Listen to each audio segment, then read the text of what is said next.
Literally, our story began from Nyanza to Congo, in different places, and later on to Tanzania in 1964, when there was a rise of violence against Rwandese refugees who were in Congo at the time. I was lucky to have been nominated through the RPF party to become initially the member of parliament in 94.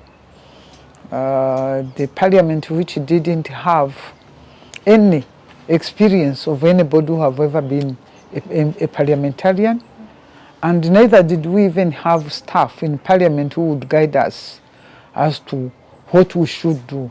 You cannot compare what we had in 94. It's not comparable. You can't even put it on a scale and say this is it is not comparable. We are far ahead, both in terms of economic development, social welfare, environmental. Rwanda have done well. I was born in Rwanda, 1956 in November. By 1959, I think that's the whole problem started in Rwanda. It might not have been accepted as a genocide at the time, but it was somehow, kept on building up until the final of 1994. Because my own father was killed then in 1959. Literally, I wouldn't say that I remember him. I don't know him at all. I was hardly 3 years old. I had no photo. I was only told he looked like my elder sister, the one I follow. So we left. We left the country in 61. We went first as refugees. We went to Congo. From Nyanza, I come from the southern province in Nyanza itself. So we left in 1961, I think in November. If I remember, I recall what my mother used to tell us. We went to Congo, we went to Goma for a few months, I think. Then we went to a refugee camp called Bibwe. That's where they were taking Rwandese who were refugees. Out of 8 children, only 5 had left with our mom. The rest remained behind in Rwanda. All went to different places. One of our elder sisters was already married, went to Uganda. One remained in Rwanda. The other 3 also were in Rwanda, but later on they found out in Congo. So they stayed behind. So literally my mother left with only the younger ones, myself and my younger brother. All the rest, the elder ones remained behind. I was shy. I think I changed as I grew up, but I was very shy when I was young. According to my mother, she was actually, most of the people from my family were surprised that I became a politician, that I could do what I did, because I used to be a humble and a quiet child when I was young. Literally, our story began from Nyanza to Congo, in different places, and later on to Tanzania in 1964, when there was a rise of violence against Rwandese refugees who were in Congo at the time. So that's when Nyerere agreed to host us in Tanzania. So we left through under UNHCR support. They hired planes. We used to fly people from Congo to Tanzania until 1964, that's when we left. 1965, it stopped because Mobutu had taken power and stopped the whole crisis of sending away Rwandese who were in Congo at the time. So in actual fact, the Rwandese who went from Congo to Tanzania in a place called Mwese we have a history under one of the UN resolutions which decided to take us to Tanzania. Initially, they had wanted to take us to Australia and Canada, but came Mwalimu Nyerere, who was the late president of Tanzania, who decided that it was not right to have Africans cross Atlantic once again, like during the slavery period. So he decided to take us in Tanzania. We arrived in Rwanda in July 1994, together with my husband, but we left the family behind, the children and my mom. As you were saying, it was not easy at the time. We didn't have many things. We had these things called the kubohoza. People would just enter into any house which you find empty. So just like everybody else, I was lucky to have been nominated through the RPF party to become initially the member of parliament in '94. The parliament which didn't have any experience of anybody who have ever been a parliamentarian, and neither did we even have staff in parliament who would guide us as to what we should do, except I think there were about 2 staff only of parliament at the time. So I wanted to start from there because it is a build-up. Later on, around 1999, they established a Ministry of Lands, Environment and Human Settlement. And I became its first PS. At the time, we were not the permanent secretaries, we were called the Secretary Generals. That was 1999. That's when I came in. It was a new thing. The environment was a department in the Ministry of Agriculture. Lands, part of it, the urban land was in the Minitrap, which is Ministry of Infrastructure today. And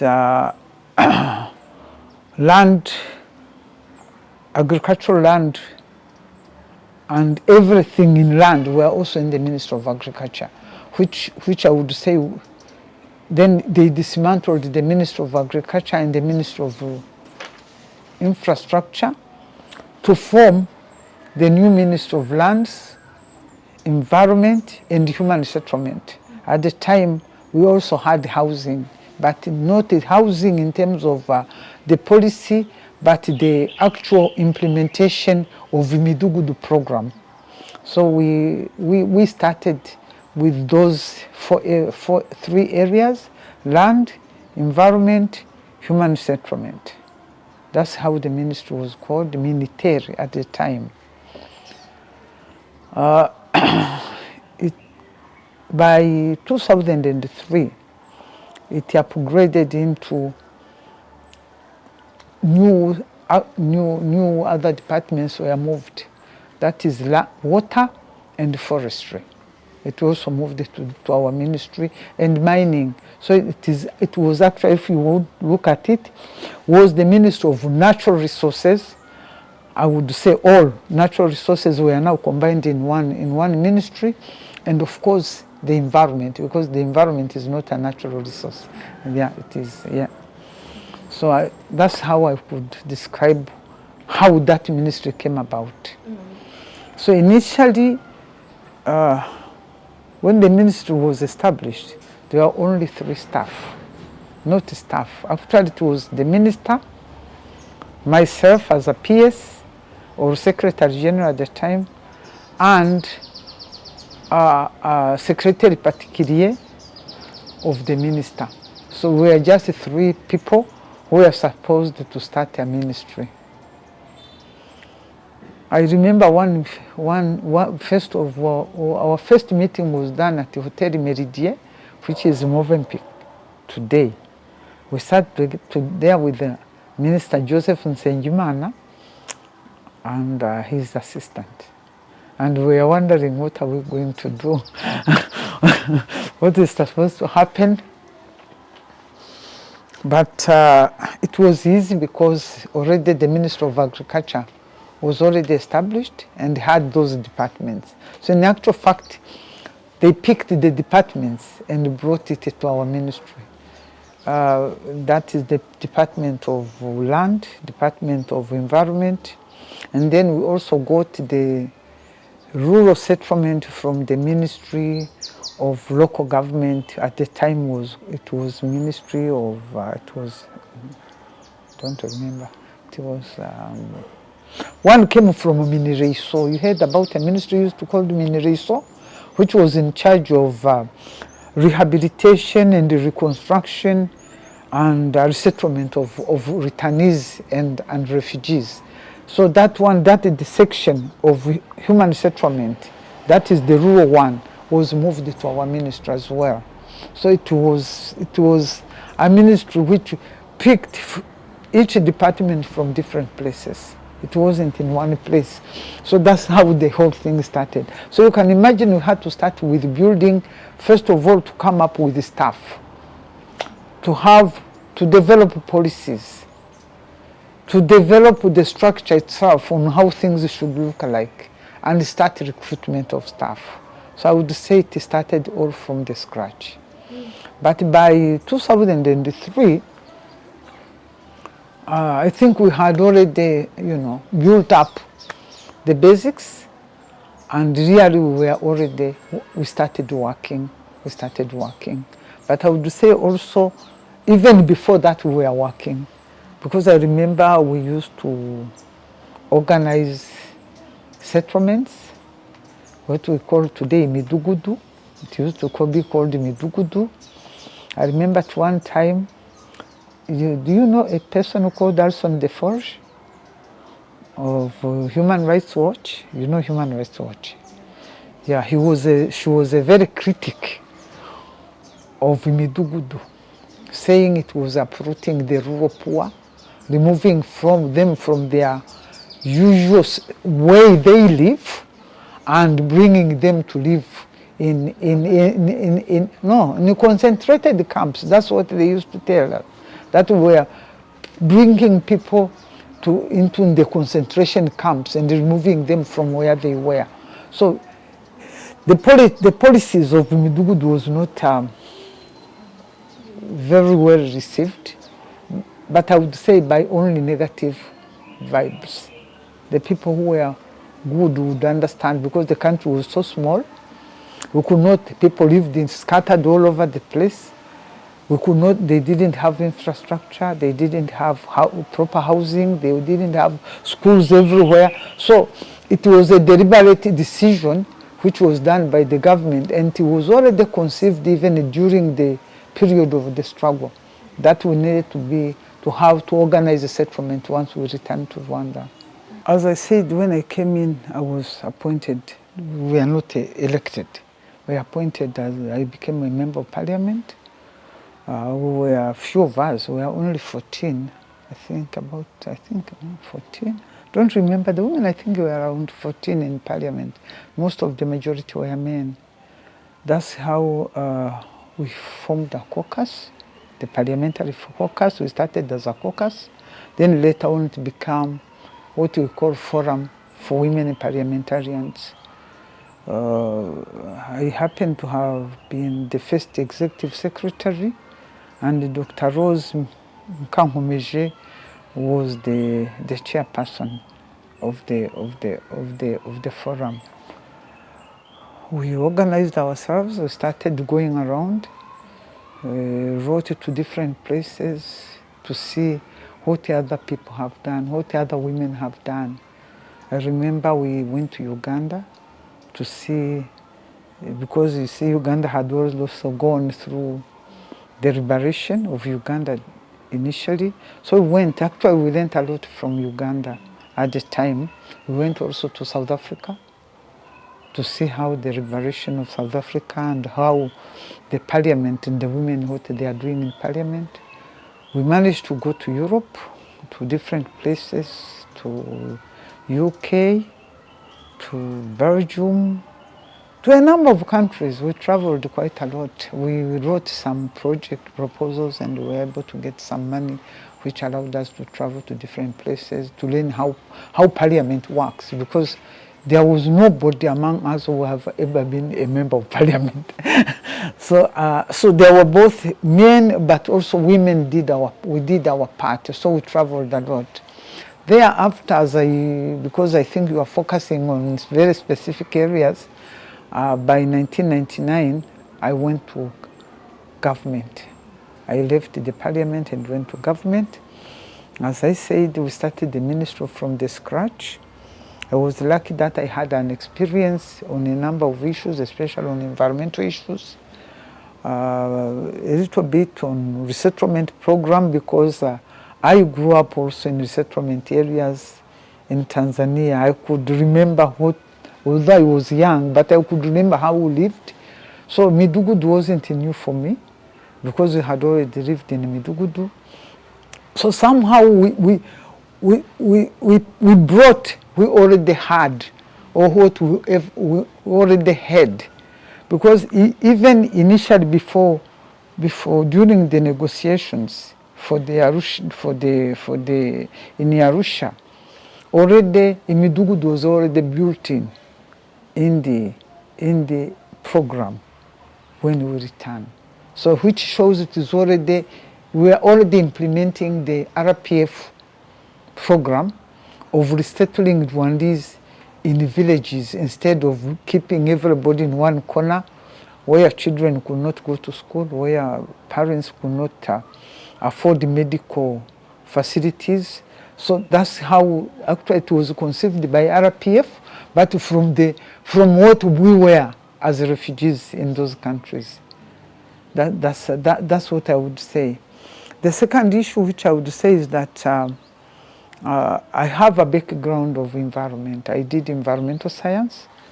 I was already working in the sector of environment, so it was very easy for me to actually know where we want to go. How could I influence the government to do certain things? So we started in 1999 developing the environmental policy and the land policy, which required vigorous discussion, making people to understand, changing mindset on how the things were being done before. So it was not easy to change the mindset, especially. I remember at one time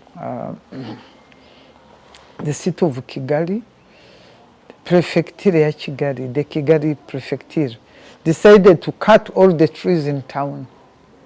Can you imagine all the trees which are on the roadsides, where one day we woke up, they were being cut because they wanted to see nice roads. Then it became a crisis. We made the noise in the ministry. We went to TV and to radio. So you can imagine even certain conflicts between institutions when they think that they should be doing this and you think they should not be doing that. So that brings me to some issues like plastic bags. Well, plastic bags are being used all over the world. But when you look at our small country, if we continue to have plastic bags all over, they were already draining in the drainage, in the rivers, everywhere. What would have become of this small country of ours? And the modernity, what would have happened?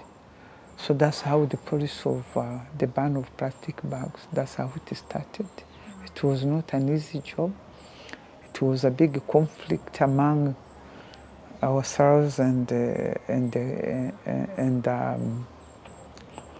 especially the business community, colleagues in the government did not even understand what we were talking about. It wasn't just the outside community, but even among the colleagues, they never understood why we should be banning them, because they are very practical anyway. They are very practical. You buy things, you carry, it's very easy. But then what about the future of this country of ours, which was very small? So it was not an easy idea to sell. But I would point out one important thing is that our president, he's wonderful. He can grasp things very quickly and he gives you support. Without him, I don't think we would have been successful. He really supported us on two folds, on plastic bags, on the wetlands. Because if you remember, the industrial park was here in Kikondo. You must have been very young, but this whole area, that's where the industries were. Can you imagine industries in wetland? There were battery factories, and battery factories have got lead, and that is poisonous, and that was going in the water stream. So it became a very, very difficult campaign.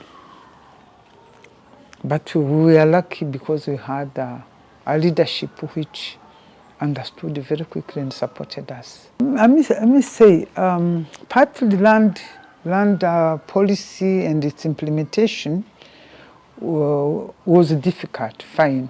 But then it became lucrative at a later date. People came to like it compared to environment, if you would ask me between the two.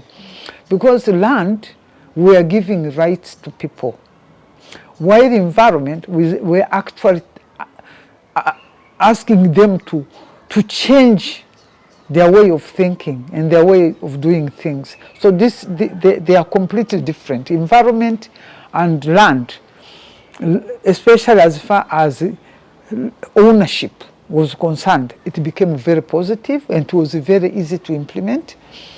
But initially, it was not easy because there are people who had land and those who didn't have land. There are those who were returning from Tanzania, Uganda, Kenya, Burundi, who had left behind their land. And when they came, they had nowhere to go because all the land was taken by those who lived here, and you can't blame them.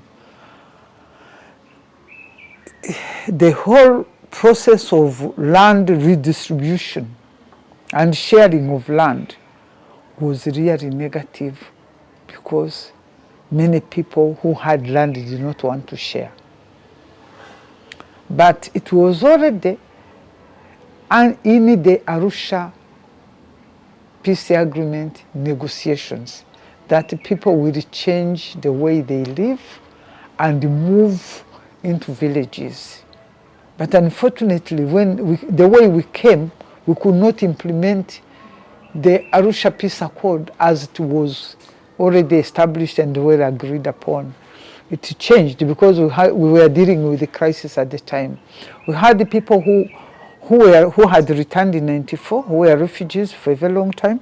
And then there were those who had left the country in '94 because they were also running away to go to Congo, to go to Burundi, to go to Tanzania. So those who entered, they had left their land in 1959. Straight, they went back to their homes, those who were lucky to know where their homes were. So, for example, a very good example is Kibungo, Umutara, Bugesera. Those which were closer to the returning borders of our countries, most of them went and returned in their homeland. But those homelands were already taken by others who left in 1994, who had gone to Tanzania, either to Tanzania, to Congo. So it became a chaos. So the government had to devise a method on how to accommodate the three. We have those who are rightful owners of the land initially in 1959 when Rwandese were leaving the country. You have those who acquired other people's land, and then you have the influx of the old case load refugees, that's all they used to call us, old case load refugees. And then the others who are also coming, they find you have already settled in your own land, which have also been their land since 1961, 63, because they have grabbed it because you had left. So we needed to do something. So that's how the whole question of land sharing, that's how that policy began. And the land sharing included also resettlement of people from their local areas where they used to live and to put them in Midugudu. Those were very critical policies. They were very difficult to implement, but somehow RPF at the time really did a lot of work in terms of not only the government, not some of us were in those institutions. It became a responsibility of every cadre to actually help us work on that. The local government was involved, the Ministry of Infrastructure was involved, the Ministry of what else? I think Agriculture as well, Ministry of Agriculture. They are quite a team of ministries which work together to make sure that this policy is possible. The project on land reform, I call it a project because it started as a project. I remember we wrote a project proposal and sold it to different donors to help us implement that policy of what we used to call villagization, moving from the scattered settlement first into villagization. That was the first step. The second issue which precipitated the land reform in Rwanda and actually land registration and giving rights to land is the genocide itself. It uprooted not only those who left in 1959 to 1963, but also those who were in the country. Some had already gone to Congo as refugees in 94, and those who returned went back to their homes. And when you reach your home, somebody else lives in your land. So both of them, it is their land now, because your neighbor left in 1959. Immediately when you come back, you realize that somebody else had taken already that land. But so there was double claim of individuals on the same land. So what happens was land sharing. That's how it began. What we called land sharing. It was not easy to convince people to share land.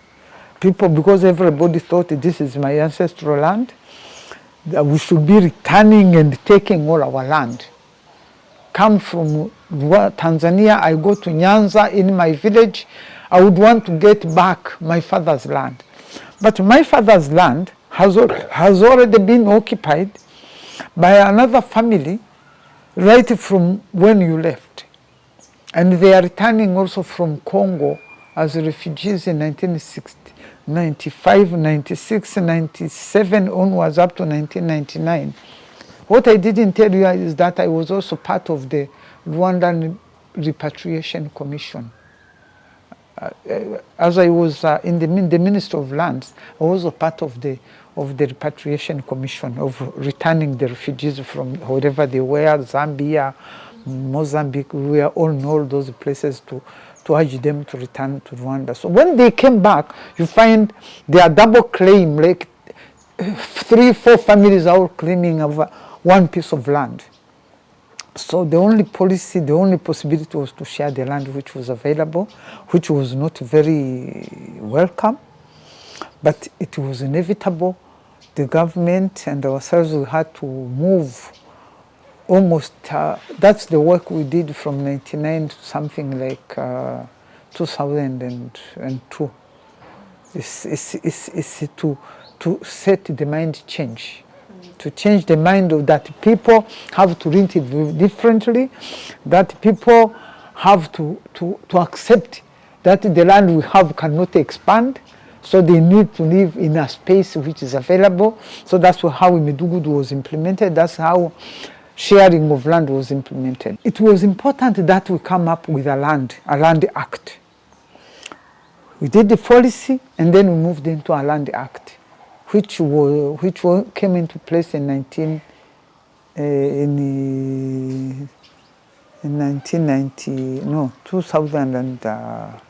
2005. That's when both Land and Environment Act came into place. First of all, we could not do otherwise. Women whose husbands were killed during the genocide, you find that the mother is back with probably one child because others had passed away, or maybe she's just alone as a widow. Then the in-laws, because of the traditions, land was owned. We were in a patrilineal society, which everything or land was owned by the husbands. So these women came back. They have children, or maybe you don't even have children, but you don't have anywhere to go because you are in-laws.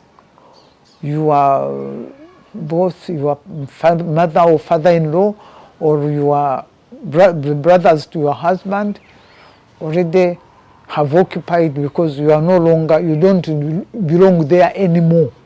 Yet, you got married there.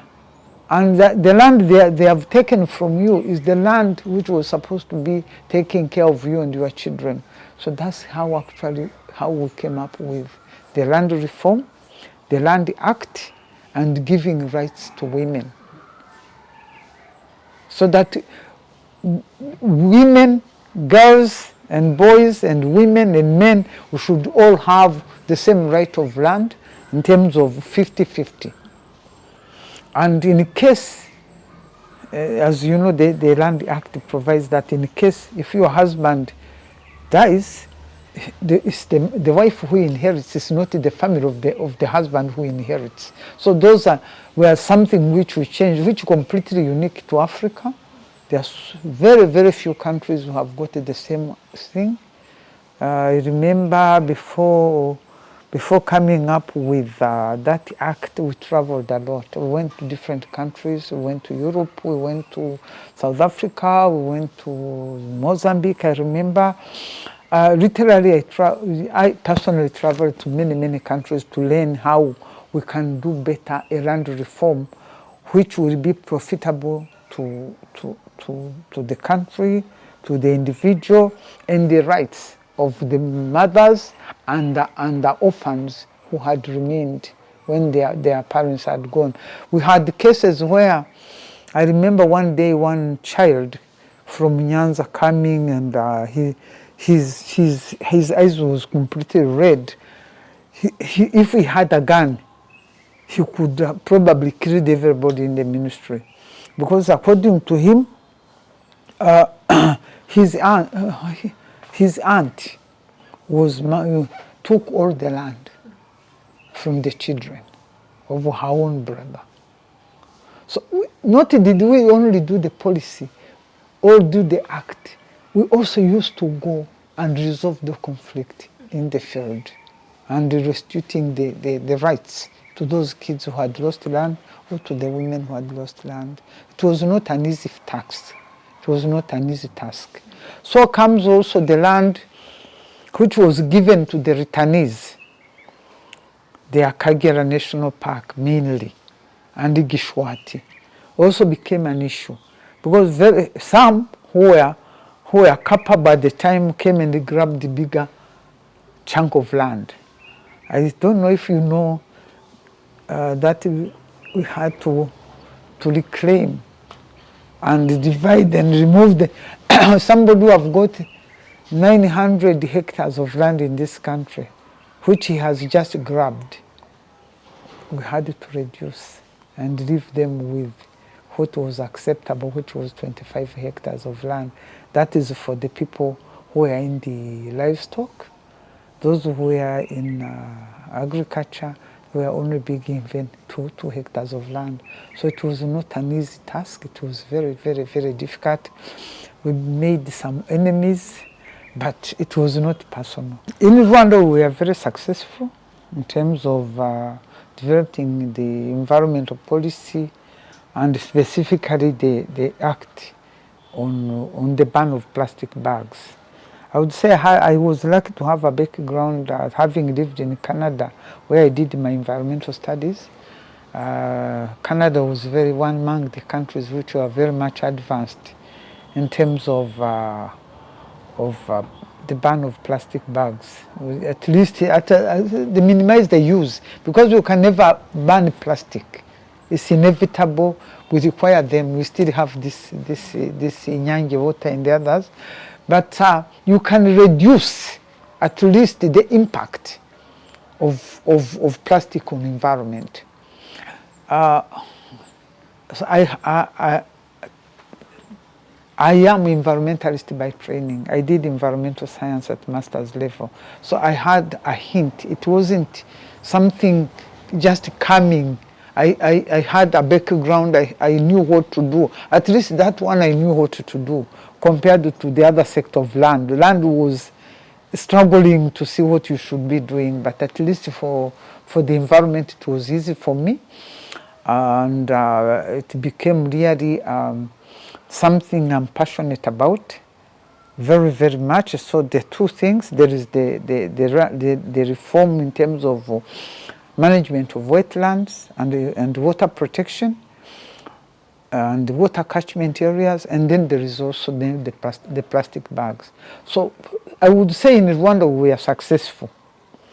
Not 100%, although I still see some problems. And I would explain to that. I'll explain that. That's why probably I thought going regional would solve some of those problems. And instead of becoming an island in a bigger East African community, where we have common trade.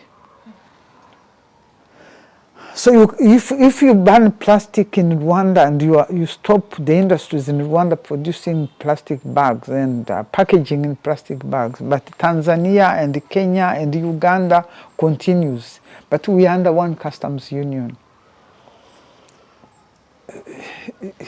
It's impossible. It's impossible. Even now, I see it every day. We still have that challenge, because East African community did not 100% agree.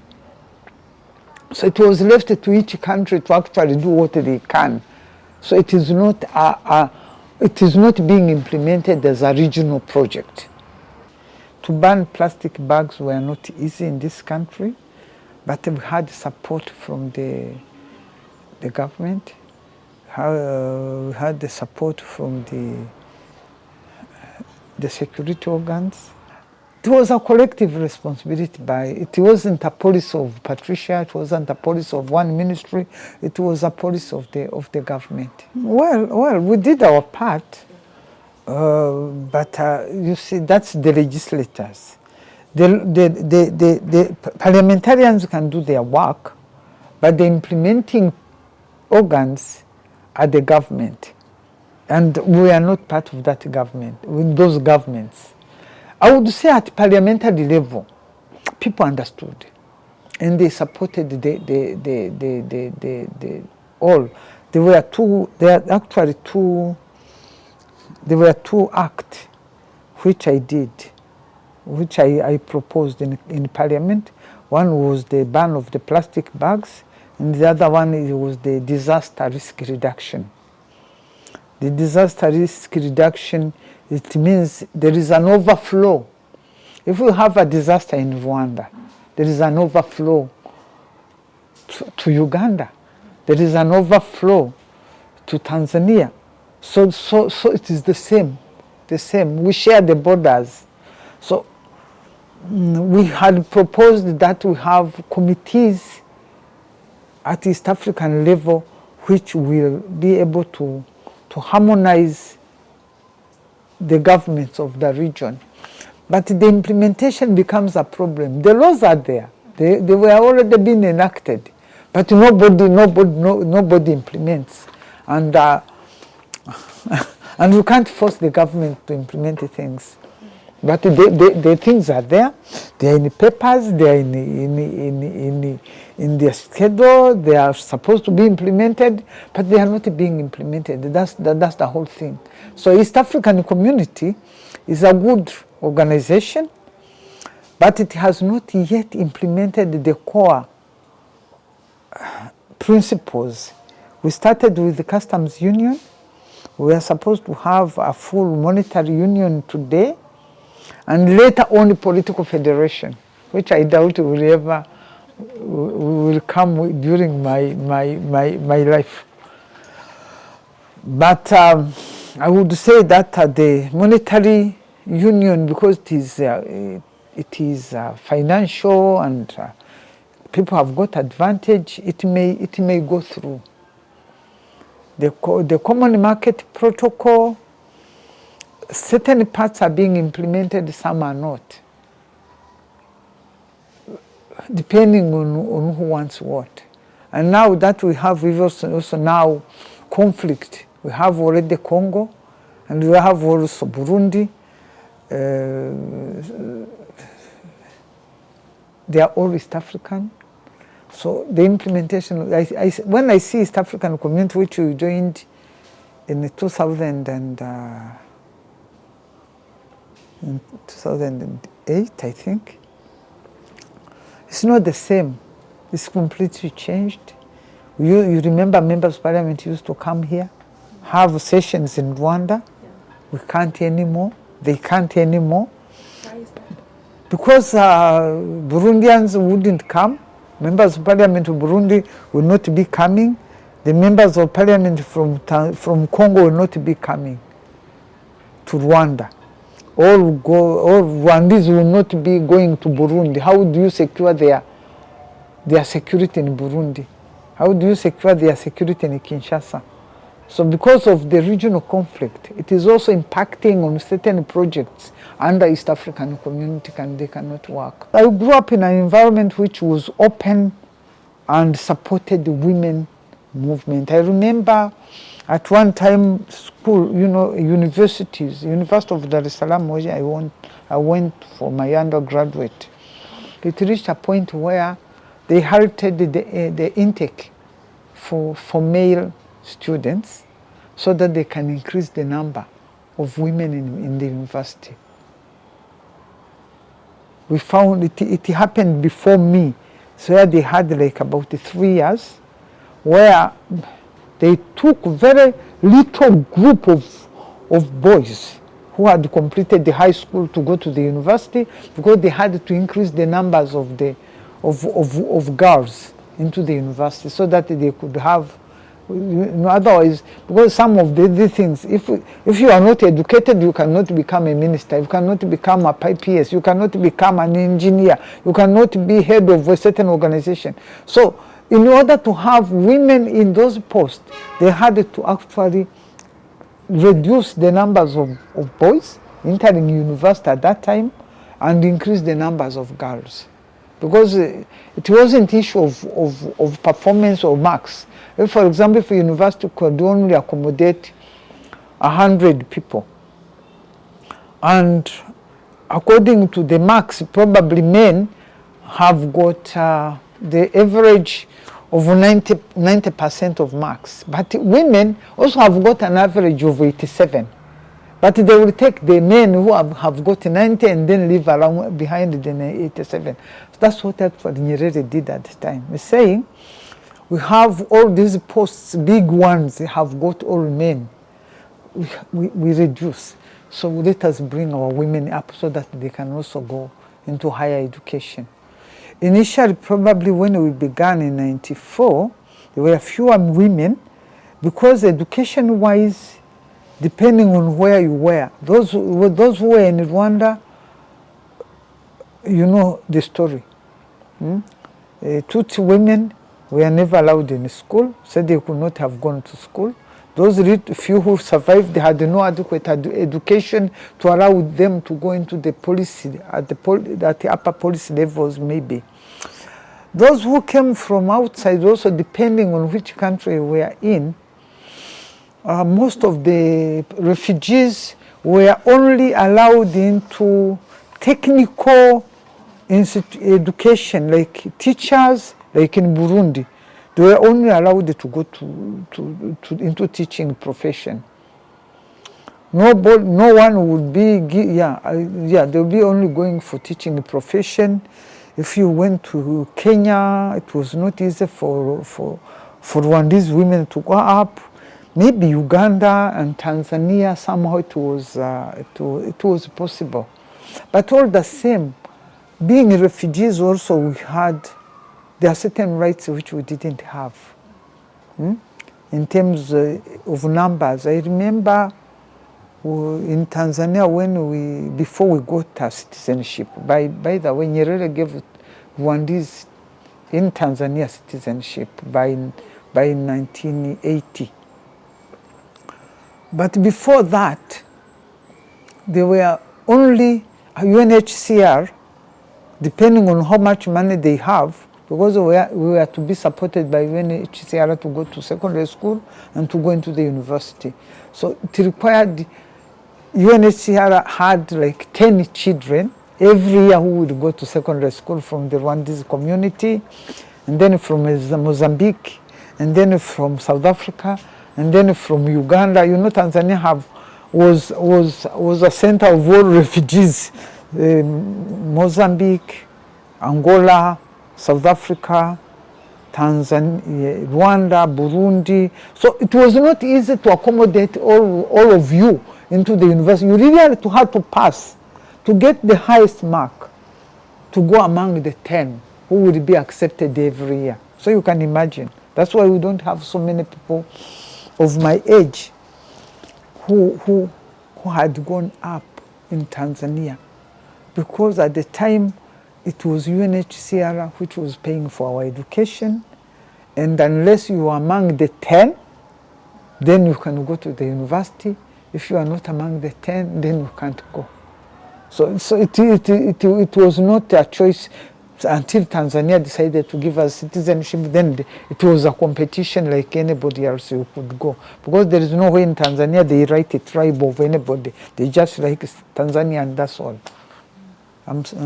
So it wasn't really. I wouldn't say it was not possible when we came. There were not so many women who had attained that level of education to go into the leadership at the time when we arrived in '94. But as time went, girls and women have really gone to school. And they have. So there is no reason why, because the Rwandan policy does not discriminate against gender. So anybody who qualifies and with deliberate effort, so the government have also pushed women to move into policy making decisions. I'm talking about this, what I thought is like some challenges which still exist in the community, in the society, but you cannot compare what we were in '94. We were eating, we were being given ration as parliamentarians. We are boarding one minibus traveling from Nyamirambo, Kiovu, picking members of parliament to go to parliament. And then returning home, we used to finish at 6, which means we will be arriving at home by 9, because the minibus had to take people around and around and around. You cannot compare what we had in '94. It's not comparable. You can't even put it on a scale and say this is it is not comparable. We are far ahead, both in terms of economic development, social welfare, environmental. Rwanda have done well. I'm still active in RPF. I'm still a member of the Commission on Environment, Land. The same sector I have always worked in, I'm still a member, and RPF keeps us busy. I am a member of Unity Club, having been a minister. We have a number of things which we do. We take care of women, the survivors of genocide, those the old ones who cannot take care of themselves anymore, and think that we have those centers. So I'm still an active person in those areas. I'm active in the RPF, per se in the structures of the commissions, and I'm also part of Unity Club, and they have small things of my own here.